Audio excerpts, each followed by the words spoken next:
하나님의 말씀은 디모데전서 4장 6절에서 16절 말씀입니다. 내가 이것으로 형제를 깨우치면 그리스도 예수의 좋은 일꾼이 되어 믿음의 말씀과 내가 따르는 좋은 교훈으로 양육을 받으리라. 망령되고 허탄한 신화를 버리고 경건에 이르도록 내 자신을 연단하라. 육체의 연단은 약간의 유익이 있으나 경건은 범사에 유익하니 금생과 내생의 약속이 있느니라.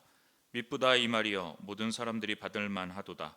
이를 위하여 우리가 수고하고 힘쓰는 것은 우리 소망을 살아계신 하나님께 둠이니 곧 모든 사람 특히 믿는 자들의 구주시라. 너는 이것들을 명하고 가르치라.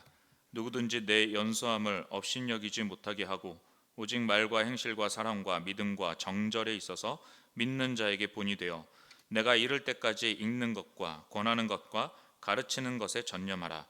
내 속에 있는 은사 곧 장로의 회에서 안수받을 때 예언을 통하여 받은 것을 가볍게 여기지 말며 이 모든 일에 전심전력하여 너의 성숙함을 모든 사람에게 나타나게 하라. 내가 내 자신과 가르침을 살펴 이 일을 계속하라. 이것을 행함으로 내 자신과 내게 듣는 자를 구원하리라. 아멘.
통해서 기록된 말씀이 주는 교훈을 함께 나누겠습니다.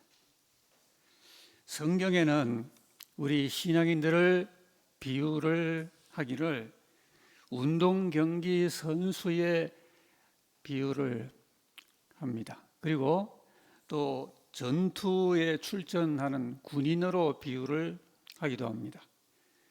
그런데 이 선수나 또는 군인들의 이 두 사람들의 공통된 특징이 있다면 훈련에 필요한 신분들이라는 것이죠. 선수도 훈련이 필요하고 군인도 훈련이 필요합니다. 그래서 성경이 이런 유형의 사람들을 비유를 한 것은 우리에게 신앙생활에 또 신앙인이란 어떤 정체성인지에 대하여 큰 시사를 주고 있습니다. 오늘 우리가 읽은 본문 7절 말씀에 경건에 이르도록 내 자신을 연단하라, 그런 말씀이 있습니다. 저 연단하라라고 했는데 옛날 성경은 연습하라 그렇게 번역을 했었죠. 그 옛날 번역이 원문에 더 맞습니다. 근데 이 연단하라는 이 원어는 체육관에서 훈련을 하는 그런 단어의 어근입니다. 영어의 이 체육관이라는 말에 그 어근이 여기서 나왔는데요. 자, 우리 모든 신앙인들은 평생 믿음으로 살 동안에 그 신앙에 꼭 무엇이 따라야 되는 거 아니? 훈련이 따라야 됩니다. 훈련을 통하여 보다 익숙해지고 훈련하는 나 자신을 개선하고 진보시키고 또 개조하고 그렇게 하는 거죠. 신앙인에게 이 훈련 혹은 연습 혹은 연단 뭐 다 좋습니다. 이게 따라야 우리 신앙의 성장, 성숙 그리고 원만한 신앙적인 축복과 승리와 결실을 보는 것입니다. 자, 신앙에는 이 양쪽이 존재합니다. 신앙의 한쪽 편에는 이론과 교리와 전통과 격식적인 믿음이 있고 동시에 또 허약함과 실패, 불가능, 낙심 이런 것들이 깃들어 있는 쪽입니다. 근데 신앙 저편에는 강함과 담대함과 또 가능함, 승리, 기쁨과 평강 이런 것이 있는 쪽입니다. 그런데 우리 신앙인들 중에는 신앙의 이쪽 면에만 머물고 저편으로 잘 건너가지 않는 경향이 있어요. 그러니까 살아오던 그 신앙의 타성에 머물러서 다른 쪽의 그 차원으로 잘 나아가지 않고 계속 자기의 옛 모습과 현재의 그 상태에 머무른단 말이죠. 그럼 신앙의 이 편에서 저 편으로 나아가는 그 브릿지가 뭘까? 무엇이 있어야 이 약하고 부족하고 넘어지고 실패하고 이런 이 신앙의 이 편에서 그 반대로 강하고 담대하고 승리하고 기쁨 평강이 넘치고 열매를 맺는 이쪽으로 나아가야 될 텐데 그 중간에 무엇이 있느냐 말입니다. 그 중간에 이쪽과 저쪽의 브릿지가 바로 훈련입니다. 훈련이 없이는 늘 이쪽에 있는 거예요. 또 이쪽에서 이쪽으로 건너가는 유일한 다리가 바로 훈련이기 때문에 훈련이 그런 모든 불가능을 가능으로 실패를 승리로 바꾸어 주는 것입니다. 그럼 이 훈련을 하면은 그런 약속된 기업이 내 것이 되고요. 훈련 안 하면은 늘 여기 머물러 있는 거죠. 우리의 선택이라고 볼 수도 있습니다. 폴란드의 그 피아니스트인 페데레프스카에게 한 팬이 물었다고 하죠. 어떻게 당신은 그렇게 연주를 잘하십니까? 했더니 그가 하는 답이 하루를 연습을 안 하면은 내가 안다. 이틀을 쉬면은 음악 평론가들이 안다. 근데 사흘을 쉬면은 청중 전체가 다 안다. 유명한 말을 남겼죠. 신앙의 연주자는 안 그러겠습니까? 올해 6개월을 지나왔는데 우리는 과연 얼마나 훈련해 왔고 혹은 얼마나 쉬어왔습니까? 신앙생활 주일 성수는 해왔습니다. 그런데 훈련이 따라왔느냐 말입니다. 이 훈련이 사흘만 쉬면 청중이 다 안다 그러는데, 만약에 내가 믿는다고는 하지만 훈련이 없는 그런 6개월을 지나왔다면 온 세상이 다 아는 거죠. 오늘 기독교회가 훈련되지 못함으로 현대교회 허술함을 온 사회가 다 압니다. 한국교회가 얼마나 허약한지 온 한국 사회가 다 알고 있습니다. 자, 단순한 교리적인 신앙과 훈련된 신앙이 있다 하는 말씀을 드립니다. 신앙에 무슨 훈련이 필요한가? 이런 말을 하는 분이 있습니다. 그냥 믿으면 되는 거 아니냐? 사도신경 고백하면 되는 거지 뭘 더 말하는가? 주관과 객관을 혼란하는 말이죠. 내가 내 입으로 그냥 믿습니다 라고 한다고 해서 그 입술의 말대로 내 마음에 그만큼 믿음이 생기는 것이 아니죠. 또 내가 믿습니다라고 말을 한다고 하여 상황을 움직이는 것이 아니고 승리를 갖다 주는 것도 아닙니다. 내가 한번 말한다고 다 승리가 척척되면은 신이게요. 또 그런 입술의 말만 가지고 하나님을 기쁘시게 하는 것도 아닙니다. 하나님은 우리 입술의 말만이 아니라 머리끝부터 발끝까지 우리의 전인격으로 하나님께 영광 돌리는 그런 전폭적인 드림의 삶을 원하시기 때문입니다. 그래서 입으로 말하는 것과 마음으로 참되게 믿는 것은 이건 다른 문제입니다. 로마서도 분명히 이 두 가지를 구별해서 말합니다. 로마서 10장 9절 이하에 내가 만일 내 입으로 예수를 주로 시인하며 또 하나님께서 그를 죽은 자 가운데 살리신 것을 내 마음에 믿으면, 입과 마음을 구분하는 거예요. 입으로 시인하고 마음으로 하나님이 참으로 그 아들을 죽은 자 가운데 살리셨다라고 정말 마음에 믿으면 구원을 받으리라. 사람이 마음으로 믿어 의에 이르고 입으로 시인하여 구원에 이르느니라 그랬습니다. 입으로 시인은 하는데요, 마음으로 잘 믿지 못하는 경우들이 있습니다. 마음에 잘 안 믿어지는 거죠. 마음으로 믿고 입으로 고백을 할 수 있어야 구원과 기도 응답과 축복을 가져오는 열매 맺는 믿음이 된다라고 말씀합니다. 우리 기도 응답도 그래요. 하나님께서 우리 입으로 하나님 아버지 주세요 주세요 한다고 하여 다 주는 게 아니라 하나님이 우리 기도를 들으실 때 참으로 주시하시는 것은 그 기도자의 입술의 말과 더불어 그렇게 믿는 마음의 믿음입니다. 사람이 마음으로 믿고 구하면은 그대로 되리라 그랬거든요. 근데 내가 입으로 아무리 구해도 이거 안 될 거야, 이건 불가능해, 이렇게 하나님의 그 전능하심을 제한하면은 하나님 불신앙이거든요. 응답이 없겠죠. 예수님이 어느 날 기도하시러 산에 올라가셨습니다.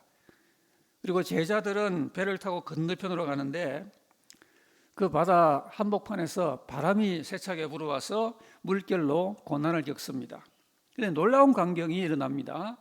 밤 사경쯤에 예수님이 바다 위로 걸어서 제자들에게로 물 위로 오시는 겁니다. 그 놀라운 충격적인 광경을 보고 제자들이 유령이다 이러면서 소리를 지릅니다. 예수님이 안심하라, 나니 두려워하지 말아라.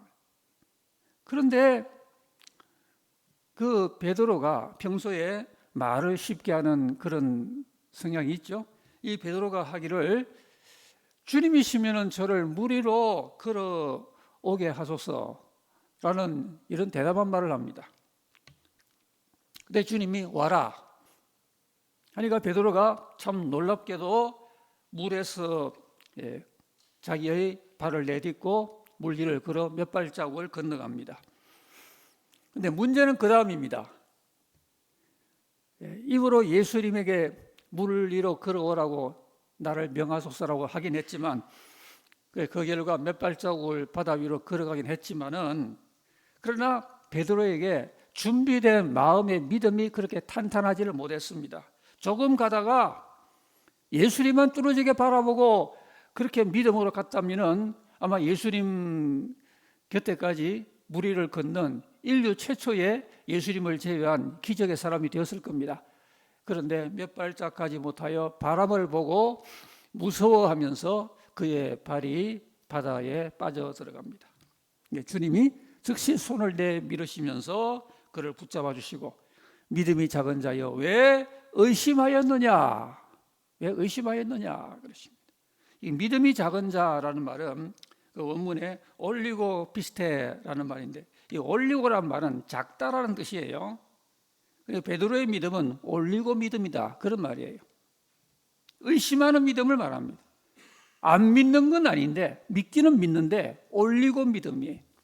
때로 마음이 왔다 갔다 하고 두 마음이고 하나님만 바라보는 게 아니라 세상도 바라보고 성령의 바람이 움직이는 것이 아니라 세상 바람에 마음이 무서워 두려움을 갖기도 하는 이런 믿음을 주님은 올리고 믿음, 믿음이 적은 의심하는 믿음이라고 말씀하는 겁니다. 베드로는 자기 믿음이 수제자급으로 상당한 줄 자평을 했어요. 그렇게 장담하고 물에 내렸지만은 예수님을 신뢰하는 훈련이 잘 안 된 거예요. 이 시선이라는 게요, 이게 말처럼 척척되는 게 아니거든요. 내 시선은 내 모든 인격의 하나의 결론인데 내 시선이 어디를 바라보느냐, 이게 훈련이 받쳐지지 아니하면은 그 말처럼 되지가 않는 것이죠. 예수님보다 바람의 시선이 더 가고 마음의 무서움을 떨치지 못한, 이건 그냥 입술의 말로 되는 문제가 아니라 은혜 안에서 훈련으로라야만이 그런 믿음의 성숙이 가능해진다는 것이죠. 여러분, 믿음은 장담이 아닙니다. 믿음은 하나의 실력이고요. 이 실력적인 믿음이 받쳐지려면은 은혜 안에서 믿음의 이쪽에서 믿음의 저쪽으로 건너가는 그 브릿지가 되는 맹렬한 자기 훈련이 따라야 한다는 것이죠. 결국 믿음에는 두 가지입니다. 지식과 교리로서 입으로 시인하고 장담하는 믿음이 있고요. 그리고는 인내 중에 훈련하고 연단된 믿음이 있어요. 오늘 예배하는 나는 어떤 믿음의 소유자인가 생각하는 이 시간이 되어야 되겠습니다. 야고보 1장 3절 4절에 너희 믿음의 시련이 인내를 만들어내는 줄 너희가 압니다.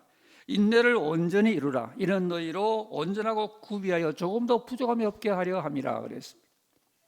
우리 믿음이 그냥 가만히 있는데 온전하고 조금도 모자람이 없는 그런 믿음이 자동적으로 되는 게 아니고 교회를 몇 년, 몇십 년 다니면은 그 캐리어에 따라서 그런 믿음으로 그렇게 주어지는 게 아니라 너희 믿음의 시련이 인내를 만들어내고 연단을 통하여 그 결과 온전하고 구비하여 조금도 부족함이 없는 이런 믿음이 된다는 겁니다.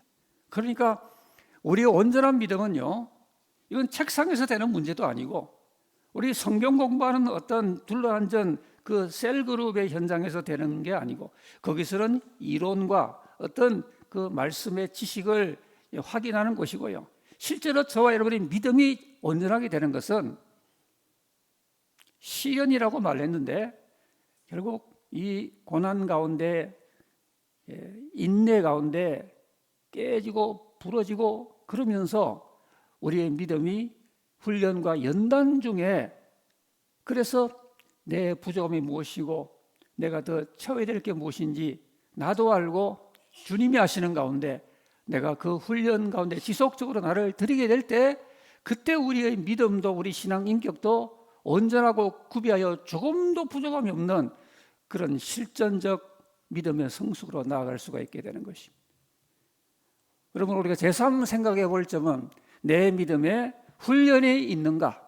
나는 훈련이라고 하는 이런 거 하고 있는가? 훈련이 있어야 저만치 가서 예수님을 따라갈 텐데 훈련이 안 되면은 때로 예수님 따라갔다가 놓치기도 했다가 이러면은 우리 믿음이 종잡을 수 없는 믿음이 되겠죠. 이러한 인내와 연단과 훈련을 통하여 조금도 부족함이 없는 온전한 믿음이 되게 하시는 이러한 이 과정에는 건너뛰기는 없습니다. 내가 아무리 3대 4대 예수를 믿는 집안의 그 후손이라 하더라도 이 과정을 건너뛰고 저절로 믿음이 좋아지는 건 이건 하나님의 법칙에 그런 거 없습니다. 내 자신이 생애를 통하여 훈련받고 인내하고 연단을 거쳐서 온전한 믿음에 이르게 되는 것이죠. 이것이 하나님이 저와 여러분의 믿음을 키우시는 하나님의 방법입니다. 다른 방법이 없습니다. 훈련입니다. 자, 오늘 디모데서는 디모데를 향한 사도 바울이 주는 사랑의 양육 서신인데요. 디모데의 경건 훈련을 사도 바울이 이 전서 후서를 통하여 알려주고 있습니다. 우리가 좀 전에 경건에 이르도록 연단하라, 훈련하라, 연습하라 그런 말씀을 생각했습니다. 경건에 이르도록 원문은 경건을 향하여 라는 말이에요. 늘 우리의 믿음 생활은 이 땅에서 내가 편하고 잘되고 앞서가고 그런 걸 향하여가 아니라 경건을 향하여, 어찌하면 작년보다 올해가 보다 더 진전된 경건을 향하여 내가 나아갈까?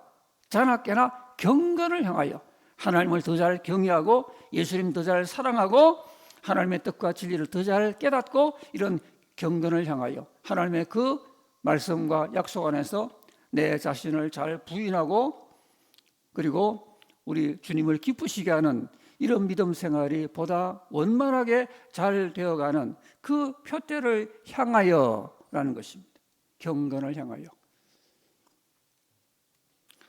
오늘 이 말씀은 우리가 할례의 절반을 지나고 있는 우리 믿음의 여정에 굉장히 중요한 것입니다.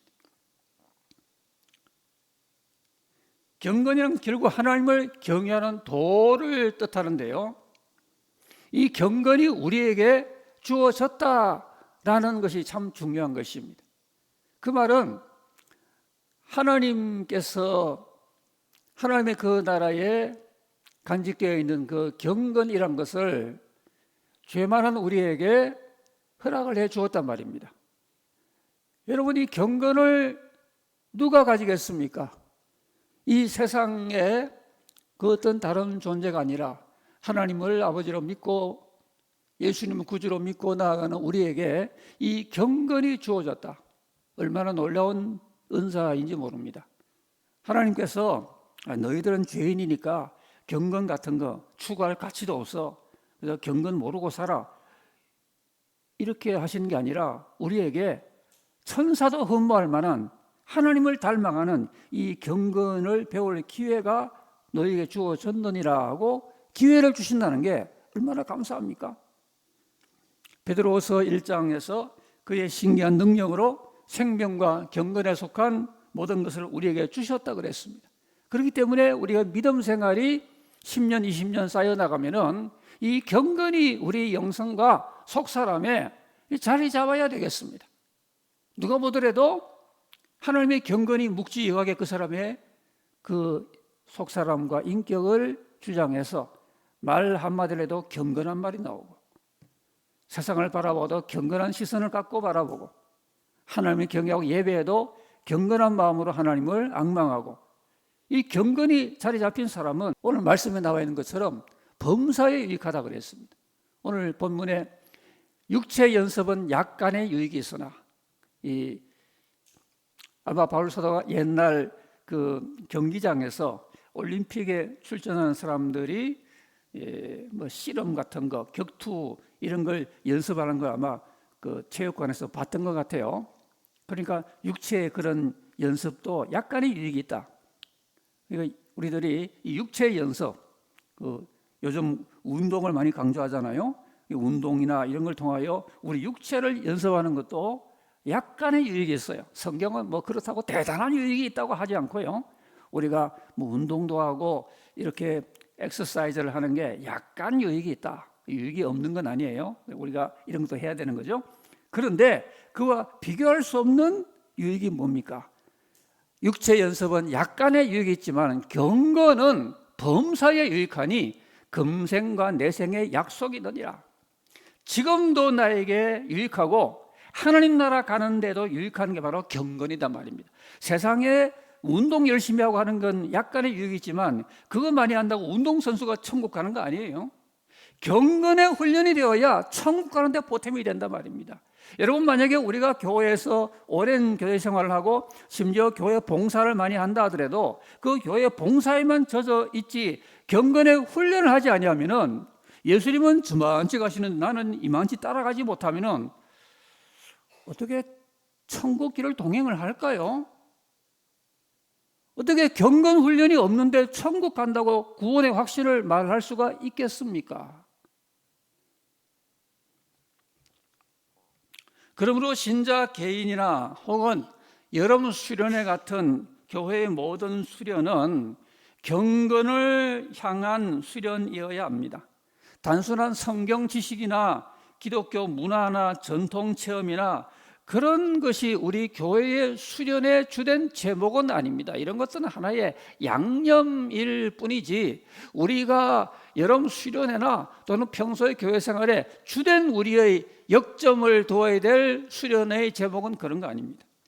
아무리 세상에 많은 걸 가르치고 배운 경력이 많아도 경건 수련이 안 되면은 실전에서 유익이 없습니다. 죄와 싸워 이기지도 못하고 불신앙과 싸워 이기지도 못하고 세상과 싸워 이기지도 못하고 사탄과 싸워 이기지도 못하는 겁니다. 엉뚱한 훈련을 아무리 해도 정작 내 영혼을 위한 경건 훈련이 이게 충분치 못하면은 과연 백전백승하겠습니까? 백전백패하겠습니까?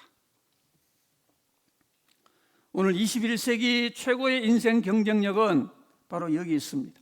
모든 승리와 건강과 축복도 경건 가운데 있는 겁니다. 왜냐하면 경건은 금생과 내생의 약속이기 때문에 경건 수련이 잘 되어 있는 사람은 이 짧은 생애를 살 동안도 탄탄하게 하나님과 동행할 수 있고요. 그리고 죽은 다음에는 천국에 반드시 들어가게 되는 것입니다. 디모데서는 젊고 촉망받는 청년 디모데에게 사도 바울이 영적 스승과 부모의 마음으로 그의 신앙과 영성 수련을 위하여 써준 주옥 같은 목회 양육 서신입니다. 이런 사도 바울의 그 훈련 철학 밑에서 디모데가 나온 거예요. 미국의 한 경찰국이 이런 참 놀라운 그 경찰에서 흔히 하기 힘든 그런 슬로건을 하나 만들어 시민들에게 주었습니다.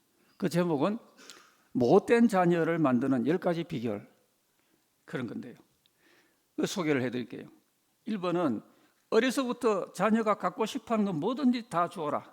그러면 그 아이는 온 세상 모든 게 다 자기 거이 될 수 있다고 착각하며 자랄 것이다. 2번은 자녀가 나쁜 말을 할 때는 그냥 웃어 넘겨라. 그러면 자기가 재치 있는 아이인 줄 알고 더 악한 말을 하게 될 거다.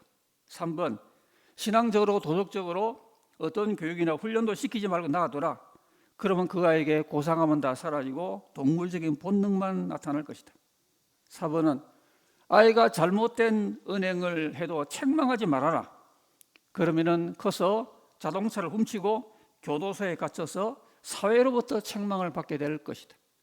5번, 자기가 정돈하지 않는 이불이나 옷이나 신발을 계속 부모가 대신 정리해 줘라. 그러면은 나중에 커서 자기 책임을 다른 사람에게 미루는 사람이 될 거다.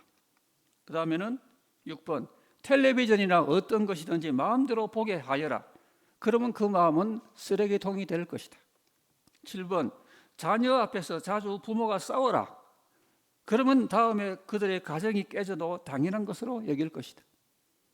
8번, 용돈은 달라고 하는 대로 얼마든지 다 줘라. 그러면 그 아이가 살아가는 동안에 쉽게 부패하고 타락의 길로 걸어갈 것이다. 9번, 먹고 싶다는 건 전부 다 먹이고, 마시고 싶다는 건 전부 마시게 하고, 좋아하는 거 전부 다 해줘라. 그러면은 한 번만 거절을 당해도 낙심해서 극단적 행동을 하게 될 거다.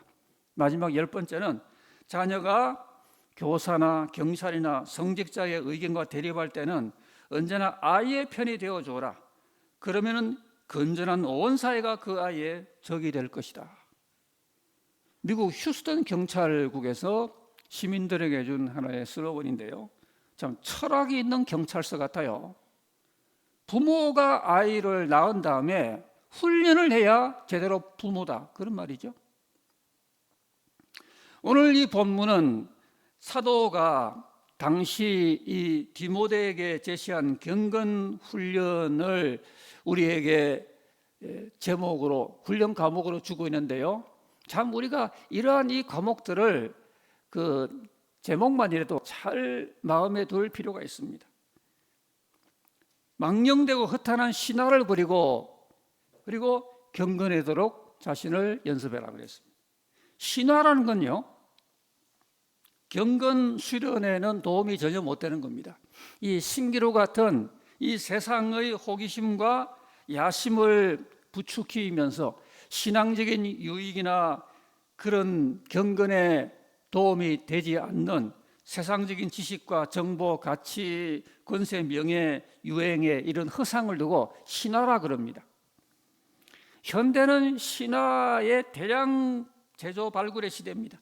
진화론이나 재계, 교육계, 정치계, IT, AI, 스포츠, 아이돌, 이 모두가 다 이런 이 신기루를 제조해내는 이런 현실이에요. 한국은 신화 발굴과 유포에 있어서 세계적인 리더국이 아닌가, 그런 생각이 들 정도인데요, 오늘 우리 시대에 가득한 이런 신화를 잘 버리지 않으면 신앙 경건이 잘할 수 없습니다. 신화를 버리고 이런 부질없는 거, 이런 허상, 이거 버릴 거를 버려야 배울 걸 배우는데요, 이런 이 속된 거, 이 냄새나는 거, 이런 것들을 호주머니에 가득히 담고 있으면 경건 수련을 할 수 없단 말이죠. 또 한 가지 12절 말씀에 말과 행실과 사랑과 믿음과 정절에 믿는 자에게 본이 되라. 여기에 뭐가 본이 되어야 된다 그랬나요? 말과 행실과 사랑과 믿음과 정절에 본이 되어야 된다. 경건한 영성에 본이 되어야 한단 말이죠. 이 본이 되도록 훈련을 해야 됩니다. 우리 아들, 딸, 우리 손주가 학교에서 1등 되는 거 좋은 거예요. 근데 그것만 하지 말고 그보다 더 먼저 본이 될 게 있단 말입니다.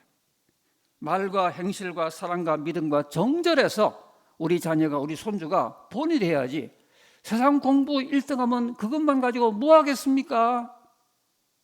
말에도 행실에도 사랑과 믿음과 이 정절, 이런 면에 속화되어 가고 내면적으로 썩어져 가는 그런 가운데 세상적으로 1등하면 뭐 하겠느냐는 말입니다.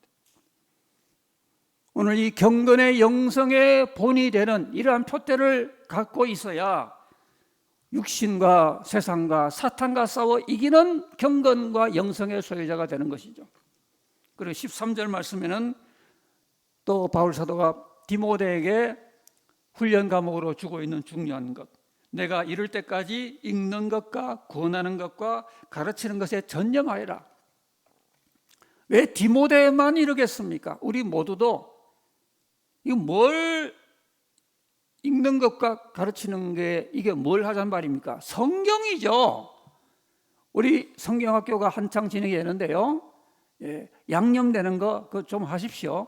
그러나 양념을 너무 많이 뿌리면은 밥도 못 먹고, 이건 반찬도 그 제대로 반찬이 못 되죠. 양념은 그저 양념이라지. 참으로 성경학교는 성경을 제대로 가르치셔야 됩니다. 그래, 내가 이럴 때까지 디모데야 성경 읽는 것과 성경 권하는 것, 성경 가르치는 것에 전념하여라. 천국을 지향하는 그런 예수님 제자는 실로 매일 주력할 게 손에서 놓지 말아야 될 게 무엇인가 하니 바로 이겁니다. 교회가 전 교인과 함께 수행해 나가야 될 중요한 과목이 이겁니다. 내가 먼저 성경을 읽고요, 그리고 내가 먼저 깨닫고 그런 다음에 남에게 권하고 남에게 가르치는 거예요. 교회가 이거 잘하면 그 교회는 대대로 미래가 밝을 거예요. 우리 교회는 1961년도에 이런 말씀 생활을 제대로 하는 교회를 만들고자 설립이 됐어요. 내 믿음과 경건은 잘하거나 안 잘하거나 똑같다? 절대로 아니에요. 믿음과 경건이 훈련 가운데 쑥쑥 자란 사람과 그런 개념 없이 교회만 다닌 그런 신자는 나중에 인생 전체를 결산해 보면 엄청난 차이가 있고, 그리고 내세 주님 앞에서 심판받을 때는 그 차이는 이루 말할 수가 없는 것입니다. 오늘 우리 신앙에 훈련이 있는지 없는지 우리가 이 여름철에 생각해 보시면서 훈련 중에 모든 승리가 있게 되시기를 주의 이름으로 기원합니다.